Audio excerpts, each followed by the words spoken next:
Hello everyone, welcome back to my channel Seek Knowledge with Hania. It's Hania here.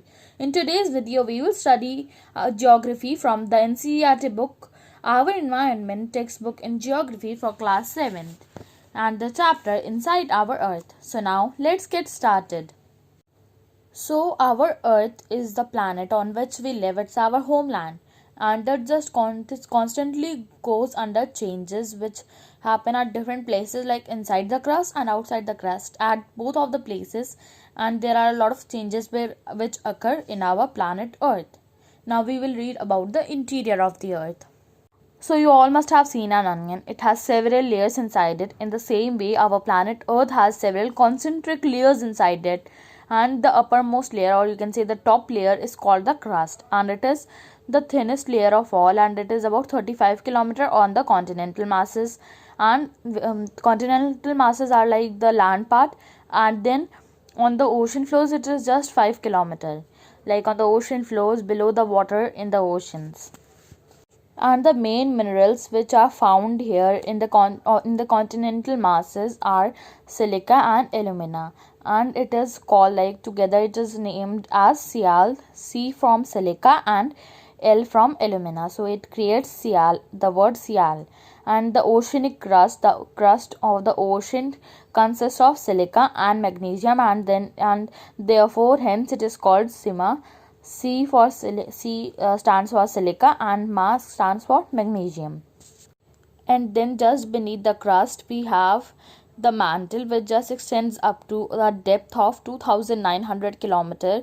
It's like starting from the crust and then it goes down to 2900 kilometers. And then the innermost layer, the last layer of the earth, is the core, and it has a radius of about 3500 kilometer, and it is mainly made up of the minerals nickel and iron, and therefore it is called Ni. And Ni stands for nickel and Fe stands for ferrous, that is iron. Iron is also known as ferrous. The central core has a very high temperature and pressure. So the core has a really high temperature and we humans can't resist it, and it has a high pressure too. So now let's talk about some fun facts. The deepest mine in the world is in South Africa. It is about 4 kilometer deep. In search for oil, engineers have dug a hole about 6 kilometer deep. So the deepest mine is you can say a hole or a passage under the ground where minerals like coal, copper, gold, etc. are dug, and it is present in South Africa, and the engineers have dug a hole about 6 kilometer deep to get oil. The next one, to reach the center of the earth, which is not possible, you will have to dig a hole 6000 kilometer deep on the ocean floor.